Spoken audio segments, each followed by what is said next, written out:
Public के बीच में जा रहे हैं, बीच में ही है, मैनिफेस्टो तैयार किया होगा एकदम बिल्कुल। हम बिहारी संघर्ष करके पैदा होते हैं। निर्दलीय एक वोट लेके आता है तो पार्टी से वो 10 वोट लेके आएगा, ये बात सही है। सबसे बड़ी समस्या रहा शिक्षा को लेकर या फिर रोजी रोटी को लेकर?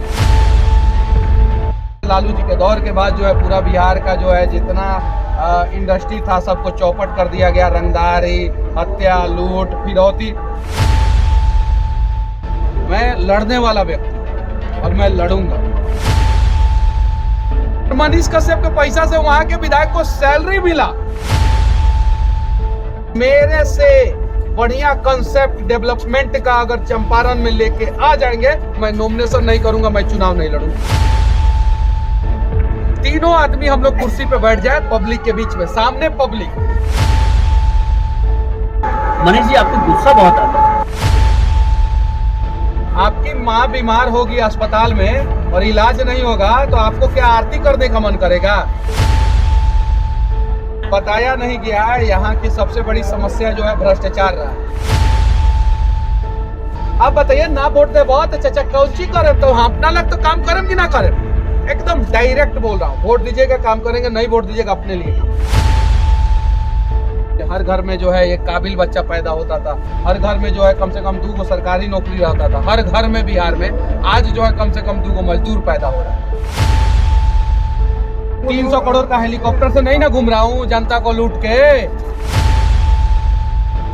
माहौल में कब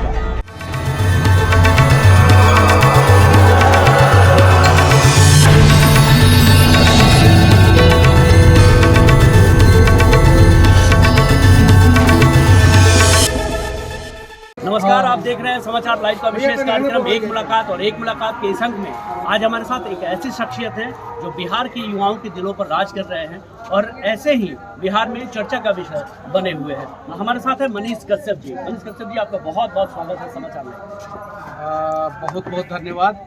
और मैं क्षेत्र में बैठ के इंटरव्यू नहीं देता हूँ। स्टूडियो में भले बैठ के इंटरव्यू दे देता हूँ, घर में बैठ के इंटरव्यू दे देता हूँ, लेकिन क्षेत्र में खड़ा होकर इंटरव्यू देता हूँ। तो इसलिए मैंने बोला कि खड़ा होकर हम लोग बात करेंगे तो उसमें जो है चीज़ें जो है अच्छे ढंग से एक्सप्लेन कर पाता हूँ, एनर्जी के साथ मैं बोल पाता हूँ। मनीष जी, बीटेक से शुरुआत हुई, सपना इंजीनियर बनने का। शुरुआत बीटेक से नहीं हुआ। शुरुआत तो मेरा महानवा डुमरी गांव है, बाढ़ पीड़ित गांव में मेरा जन्म हुआ। मेरी माँ जब बीमार हुई तो सुगौली जब वो आई तो नाव से वो आई थी। पूरा गांव जानता है और ऐसा नहीं है कि मेरी ही माँ को समस्या था, वो बाढ़ पीड़ित क्षेत्र में हर माँ को वही समस्या झेलना पड़ा है। शुरुआत वहाँ से हुआ।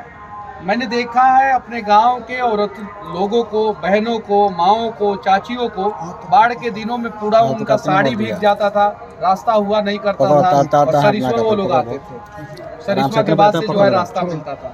तो हम लोग जो है मैंने एक बात बोला था कि हम बिहारी संघर्ष करके पैदा होते हैं और जब संघर्ष करके पैदा हो ही गए हैं तो संघर्ष करके इतिहास बना ही देंगे। तो ये बात सच है कि बिहार के हर एक घर में अगर एक बेटा पैदा हो रहा है तो वो उससे पहले संघर्ष करना पड़ रहा है। संघर्ष एक जर्जर स्वास्थ्य सिस्टम से, अगर सही से इलाज नहीं हुआ तो कब वो बेटा मर जाएगा कोई गारंटी नहीं है। संघर्ष यहाँ के माहौल से, संघर्ष यहाँ की स्थिति से, और उसके बाद से किसी व्यक्ति का जन्म होता है बिहार में और उसके बाद से वो जन्म लेता है। तो अगर समस्याएं यहाँ पे ठीक रहे तो मैं दावे के साथ कहता हूँ कि वो बेटा जो है राजा बन सकता है। लेकिन यहाँ के नेता जो है उन बच्चों को जो है मजदूर बनाने के लिए जो है एक भ्रष्टाचार के भट्टी में ढकेल देते हैं। और यही कारण है कि जो एक समय बिहार IAS IPS की फैक्ट्री हुआ करता था, आज मजदूरों का फैक्ट्री हो चुका है। बदलाव क्या? बदलाव देखिए, मैं चप्पल पे, मैं जिस स्थिति में रहता हूँ मैं वोट मांगना शुरू कर देता हूँ। मैं सीधे बोलता हूँ कि करेला की तरह कड़वा मैं बोलूँगा, वो मन करे तो वोट दे दीजिएगा। ऐसा नेता पूरे भारत में किसी ने नहीं कहा होगा कि मन करे तो वोट दीजिएगा। मुझे अपने काबिलियत पे भरोसा है, इसलिए मैं डायरेक्ट कहता हूँ कि मन करे तो दीजिएगा। चनपटिया से मैं चुनाव लड़ा था, एक आदमी ने मुझे कहा संतावना देने के लिए कि मनीष जी आप निर्दलीय 10,000 वोट लेके आए थे। 10,000 वोट निर्दलीय का मतलब हुआ कि आप पार्टी से आते तो आपको 1 लाख वोट मिलता। ये बात सही है कि अगर एक निर्दलीय 1 वोट लेके आता है तो पार्टी से वो 10 वोट लेके आएगा। ये बात सही है, ये आंकड़ा है, यही कंसेप्ट है। संजय जायसवाल जी खड़े थे आरजेडी से, 4200 वोट आया था। मनीष कश्यप निर्दलीय जो है खड़ा था चनपटिया से, 10,000 वोट आया था। लोगों ने 10,000 वोट दिया, बहुत प्यार दिया, लेकिन मैं चुनाव हार गया। मैं चुनाव हारा तो मुझे क्या नुकसान हुआ? मैं मोटरसाइकिल से चनपटिया में चुनाव प्रचार करता था। आज मैंने 30 लाख रुपया टैक्स पे किया। मैं पहले लेट मी कंप्लीट। चुनाव जेल जाने से पहले 30 लाख रुपया मैंने गवर्नमेंट को टैक्स पे किया। बदले में गवर्नमेंट ने मेरे को इनाम देने की जगह पे मुझे जेल में डाल दिया, बिहार गवर्नमेंट ने। उस 30 लाख रुपया का हुआ क्या? 30 लाख रुपया में 24 लाख रुपया चनपटिया के विधायक जी को 1 साल का सैलरी मिला। मैं हारा कौन? मनीष कश्यप। और मनीष कश्यप के पैसा से वहां के विधायक को सैलरी मिला, और 6 लाख रुपया जो बचा उस पैसे से जो है वहां पे इंफ्रास्ट्रक्चर, मतलब मैंने जो टैक्स दिया। अगर मैं चुनाव जीत जाता तो आज जो है चनपटिया का हालात बदल देता। चुनाव हार गया, मैंने अपना हालात बदल लिया। मैं मोटरसाइकिल से घूमता था, मैंने अपना हालात बदला। मैं लायक बना, मैं संघर्ष किया, और पूरे भारत में किसी यूट्यूबर ने सबसे ज्यादा टैक्स पे किया तो गर्व की बात है कि वो चंपारण का लाल मनीष कश्यप ने पूरे भारत में सबसे ज्यादा यूट्यूबर के रूप में टैक्स पे करके दिखा दिया। पूरे भारत की मैं बात कर रहा हूँ। हार गया मैं चुनाव, पूरे भारत में सबसे ज्यादा टैक्स पे करने वाला व्यक्ति बन गया, और मेरे पैसे से जो है विधायक को सैलरी मिला, मेरे पैसे से जो है इंफ्रास्ट्रक्चर डेवलपमेंट हुआ, और बदले में बिहार सरकार ने मुझे जेल में डाल दिया। आज मैं वोट मांग रहा हूँ, दीजिएगा आपकी स्थिति के लिए लड़ूंगा, नहीं दीजिएगा तो मैं अपना तो जिंदगी चम कर ही लूंगा। सही कि नहीं? ना वोट देवे चाचा तो क्या करें हम?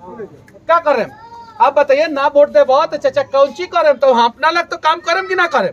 एकदम डायरेक्ट बोल रहा हूँ। वोट दीजिएगा काम करेंगे, नहीं वोट दीजिएगा अपने लिए काम करेंगे। नेता उल्टा करते हैं, नेता क्या करते हैं कि जब वोट दे देते हैं तो वो अपने लिए काम करना शुरू करते हैं, वो आपके लिए नहीं काम करेंगे। वोट जैसे दे दीजिएगा तो वो अपने लिए काम करना शुरू कर देंगे, अपने बच्चों के लिए, अपने फैक्ट्री के लिए। अपने बच्चों का शादी लखनऊ में करेंगे, यही के ना नेताजी लखनऊ में शादी किए, पढ़ाए बाहर, शादी किए बाहर, फैक्ट्री खोले बाहर। यहाँ के नेताजी का फैक्ट्री है कि नहीं है? नोएडा में फैक्ट्री है, चंडीगढ़ में फैक्ट्री है, काहे नहीं यहाँ खोल लिए फैक्ट्री? हमारे साथ कॉन्सेप्ट उल्टा है, एकदम उल्टा। उन लोगों को वोट नहीं दीजिएगा ना तो करोड़ों रुपए खर्चा करेंगे, आप पे खर्चा करेंगे, और जैसे वोट देके जिता दीजिएगा अरबों रुपया घोटाला कर लेंगे। मेरा उल्टा, वोट दीजिएगा आपके लिए काम करेंगे, नहीं वोट दीजिएगा हम अपने लिए काम करेंगे। एकदम सिंपल सा कंसेप्ट। पब्लिक के बीच में जा रहे हैं, कुछ बीच में ही है। मैनिफेस्टो तैयार किया होगा एकदम बिल्कुल। 1 लाख युवाओं को रोजगार देंगे। जो दूसरे हैं वो 15 साल रहे हैं, वो अगर अच्छा काम किए होंगे तो उनको वोट दे दीजिएगा, ट्राई एंड टेस्टेड है। अच्छा काम किए होंगे तो वोट दे दीजिएगा, नहीं अच्छा काम किए हो तो मैं एक आप लोगों का ऑप्शन, और इस ऑप्शन को अगर वोट दीजिएगा तो मैं वादा करता हूं कि मैं उन लोगों से बेहतर काम करके दिखाऊंगा। 1 लाख युवाओं को रोजगार देने की बात किया। तीनों आदमी हम लोग कुर्सी पे बैठ जाए पब्लिक के बीच में, सामने पब्लिक, वो बताएं कि वो क्या करेंगे, कांग्रेस वाले बताएं कांग्रेस वाला क्या करेंगे, और मैं बताऊंगा मैं क्या करूंगा। अगर पब्लिक को हम तीनों में से जिस पे सबसे ज्यादा भरोसा होगा उसी दिन डिसाइड हो जाएगा, उसी दिन जो है वोट दे दिया जाएगा कि हाँ इनको वोट दे दिया जाए। इनको तीनों आदमी नॉमिनेशन से पहले बैठ जाए, दोनों आदमी नॉमिनेशन से पहले बैठ जाए, और मेरे से बढ़िया कंसेप्ट डेवलपमेंट का अगर चंपारण में लेके आ जाएंगे, मैं नॉमिनेशन नहीं करूंगा, मैं चुनाव नहीं लड़ूंगा। अगर मेरे से अच्छा कंसेप्ट लेके आ गए, और अगर मेरा कंसेप्ट अच्छा है तो साइकिल से, मोटरसाइकिल से या कार से, जैसे भी हो, आप लोग मेरा चुनाव प्रचार कीजिए। मनीष जी, छोटे छोटे 2 सवाल। आपको कैंपेन में जाना है, अब मैंने आपको डिस्टर्ब किया यहाँ पर, आपने वक्त निकाला है। मनीष जी, आपको गुस्सा बहुत आता है। क्यों नहीं गुस्सा आएगा? आपकी माँ बीमार होगी अस्पताल में और इलाज नहीं होगा तो आपको क्या आरती करने का मन करेगा? क्या करने का मन करेगा? आप तो वहाँ पे आरती कीजिएगा नहीं ना कीजिएगा। वहाँ पे तो शिव तांडव करना पड़ेगा, क्योंकि माँ के जान को बचाना है ना। तो एक माँ, आपकी माँ, एक माँ अगर बीमार है, एक आपका भाई बीमार है, एक आपका जो है चाचा बीमार है, पापा बीमार है, तो आपको गुस्सा आता है। और लोगों को गुस्सा आता है, ना जाने कितना अस्पताल जो है तोड़ते हैं कि नहीं? आए दिन अखबारों में खबर आता है कि नहीं? और मेरे बिहार माँ को लूटा जा रहा है, मेरे चंपारण की माँ को लूटा जा रहा है। धरती माँ है कि नहीं है? तो चंपारण की धरती हमारी माँ हुई कि नहीं हुई? और यहाँ लूटा जा रहा है तो मुझे गुस्सा नहीं आएगा। मैं इस धरती को माँ समझता हूँ और इसे लूट कोई लूटता है ना नेता तो मुझे गुस्सा आता है। मनीष जी, पलायन बड़ी समस्या रही है इस इलाके में, खास करके बात की जाए आखिरी सवाल, पलायन बड़ी समस्या रही है शिक्षा को लेकर या फिर रोजी रोटी को लेकर, वो एक बड़ी समस्या है। आप भी ग्राउंड जीरो पर पहले भी रहे हैं। देखिए, बताया नहीं गया है, यहाँ की सबसे बड़ी समस्या जो है भ्रष्टाचार रहा है। भ्रष्टाचार के वजह से शिक्षा व्यवस्था लचर हो गया, भ्रष्टाचार के वजह से स्वास्थ्य व्यवस्था लचर हो गया, भ्रष्टाचार के वजह से जो है यहाँ पे इंडस्ट्री नहीं लग पाया, और ये सबसे बड़ा कारण रहा भ्रष्टाचार, जिसकी वजह से लोगों को पलायन मजबूरी में करना पड़ा, बच्चों को बाहर पढ़ाना पड़ा, बच्चे बाहर पढ़ने गए, वहीं पे सेट हो गए। धीरे धीरे शुरुआत हुआ, उसके बाद से वो गांव में देखे 4 गो बेरोजगार है तो उसको ले जाके अपने फैक्ट्री में मजदूर बना दिए, और धीरे धीरे ये ट्रेंड सेट हो गया। 1990 से शुरू हुआ। 1990 से पहले जो है केरल से लोग आते थे बिहार में काम करने, तमिलनाडु से लोग आते थे बिहार में काम करने, महाराष्ट्र से लोग आते थे बिहार में काम करने। अपने पूर्वजों से, बुजुर्गों से पूछिएगा ये बात सत्य है कि नहीं है। 1990 से उसके बाद से लालू जी का दौर आया। उसके बाद से लालू जी के दौर के बाद जो है पूरा बिहार का जो है जितना इंडस्ट्री था सबको चौपट कर दिया गया, रंगदारी, हत्या, लूट, फिरौती। उसके बाद से नीतीश जी का दौर आया। 2005 से 2010 तक काम किए, और 10 के बाद कुर्सी खेलना शुरू कर दिए, और उसी चक्कर में जो है बिहार पूरा बर्बाद हो गया। और बिहार के जो चचा लोग पहले IAS IPS बच्चा पैदा करते थे, पहले हर घर में जो है एक काबिल बच्चा पैदा होता था, हर घर में जो है कम से कम 2 गो सरकारी नौकरी रहता था, हर घर में बिहार में आज जो है कम से कम 2 गो मजदूर पैदा हो रहा है। ये दुर्भाग्य है बिहार का। आखिरी सवाल, आखिरी आपका हो, ये नहीं आखिरी सवाल, बस आखिरी सवाल। ये जो कैंपेन में आप चल रहे हैं, पीछे पीछे युवाओं की बहुत बड़ी एक रेला चल रही है, माहौल में क्या बात? माहौल में तो आप लोगों से पूछिए, आप हमसे इंटरव्यू ले रहे हैं, आप इन लोगों से पूछिए, और तब पूछिए जब मैं यहाँ नहीं रहूँ तब। मेरे सामने पूछिएगा, सब लोग अच्छा बोलेगा। जिसको वोट नहीं देना होगा वो बोलेगा कि नहीं मनीष भाई अच्छा है। मेरे सामने मैं जब नहीं रहूँ तब लोगों से पूछिए, उन चीज़ों को दिखाइए, एग्जैक्ट स्थिति को दिखा दीजिए। मैं वॉरियर हूँ, मैं अपने आप को वॉरियर मानता हूँ, मैं लड़ने वाला व्यक्ति हूँ, और मैं लड़ूंगा। जब 2 गो सरकार से नहीं डराया मैं, और वो लेफ्ट वाले लोग जो है मेरे खिलाफ, बिहार के लेफ्ट के विधायक विधानसभा में मेरे खिलाफ धरना प्रदर्शन पे बैठे थे, उनसे पूरा लेफ्ट के लोगों से टकरा गया। पूरा भारत के लेफ्ट के जितने भी विधायक सांसद हैं उनसे टकरा गया। बिहार में सबसे मजबूत राजनीतिक परिवार किसका है? लालू जी का है ना। उससे मजबूत राजनीतिक परिवार किसी का है?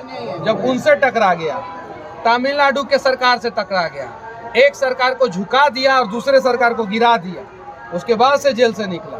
और जेल से निकलने के बाद मैंने सोचा कि अगर मैं नहीं लड़ूंगा तो ये लोग जो है ना सिस्टम की चक्की में बार बार मेरे जैसे ना जाने कितने लोगों को पीस के बर्बाद करेंगे, इसलिए मैं चुनाव लड़ रहा हूँ। और अगर आज मैं चुनाव जीत जाता हूं तो मैं वादा करता हूं कि चंपारण में कोई भी पुलिस वाला किसी पे फर्जी FIR करने से पहले 10 बार जरूर सोचेगा पैसा लेके। FIR होता है ना चंपारण में, होता है कि नहीं होता है?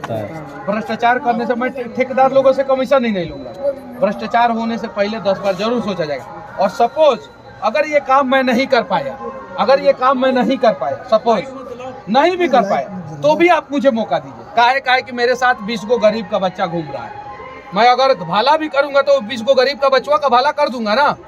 मेरा खपड़ा का घर है, कम से कम अपना तो पक्का का बनवा लूंगा ना, तो भी आपका वोट व्यर्थ नहीं जाएगा। एगो गरीब का गरीबी दूर हो जाएगा। और उन लोगों को वोट दीजिएगा तो वो हमेशा जो है दलालों का भला किया, अमीरों का भला किया। इस बार जो है एगो साधारण परिवार का लड़का हूँ मैं। मानवा डुमरी घर है। कुछ लोग फेसबुक पे पोस्ट कर रहे हैं, कुछ लोग उन लोगों के पार्टी के कुछ कार्यकर्ता लोग पोस्ट कर रहे हैं कि 3-3 करोड़ का गाड़ी से घूमता है। मतलब कि एगो 85 लाख का गाड़ी जो है दिल्ली से हम अपने दोस्त का मंगाए थे, 2 गो फॉर्चूनर था उस दिन, 2 गो स्कॉर्पियो एन, तो सबका दाम जोड़ के जो है बोल रहे थे कि 3 करोड़ के गाड़ी से घूम रहा है, अपने आप को गरीब कर। 300 करोड़ का हेलीकॉप्टर से नहीं ना घूम रहा हूँ जनता को लूट के। सही है कि नहीं है? नहीं घूम रहा हूँ। और मेरा जितना गाड़ी है यहाँ पे, जितना गाड़ी लगा हुआ है, जाइए मीडिया में दिखाइए, गाड़ी का नंबर सर्च मार मार के। एगो बांका से मेरा दोस्त दिया है, एगो सीवान से मेरा दोस्त दिया है, दिल्ली से मेरा दोस्त दिया है, अररिया से एक गाड़ी आया है, पटना से एक गाड़ी आया। और मेरा दोस्त सब कह रहा है कि मनीष तुमको लड़ना है, जीतना है, जितना मदद चाहिए उतना हम लोग करेंगे। हम लोग गाड़ी से, घोड़ा से, देह से, पैसा से मदद करेंगे। मनीष तुम लड़ो, जीतो और बिहार को बचाओ। आपने समाचार ये थे मनीष कश्यप और बेबाकी से इन्होंने समाचार लाइव के सवालों का जवाब दिया। अगर आप फेसबुक पर देख रहे हैं तो हमें पेज को लाइक कीजिए, सब्सक्राइब कीजिए। अगर यूट्यूब पर देख रहे हैं तो सब्सक्राइब कर बेल आइकॉन दबाइए। ताज़ा तरीन खबरों के लिए आप जुड़े रहिए समाचार लाइव के साथ।